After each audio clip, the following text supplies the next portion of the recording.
Finally আমরা এসে পৌঁছেছি গোপালদারা টি স্টেট। তো জায়গাটা বেশ ভালো লাগলো, আমি কোনোবার আসি না এই টি স্টেট, এই ফার্স্ট টাইম এলাম।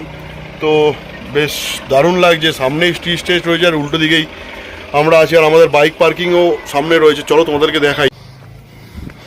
এই হচ্ছে যে হোমস্টেটায় আছি, এই হোমস্টে তো খুবই ভালো, ফুডিং অ্যান্ড লজিং নিয়ে আমাদের কাছ থেকে নিচে 1000। আর নিচে দেখো অনেক রকমের ফুল রয়েছে, খুব সুন্দর সুন্দর ফুল। আর উল্টো দিকেই মেন হচ্ছে এই টি স্টেট। তো ফার্স্ট টাইম আসা, তো আমরা যে দারুণ চালিয়েছি, দারুণ। তো আমরা সান্দাকফু থেকে যে দারুণভাবে এসেছি এখানে, অসাধারণ। তো এই চলো তোমাদের রুমটাও দেখাই। তো আমাদের রুমে যাওয়ার সিঁড়ি, আর এখানে বিভিন্ন রকমের গাছ, দেখো দেখো অনেক রকমের গাছ।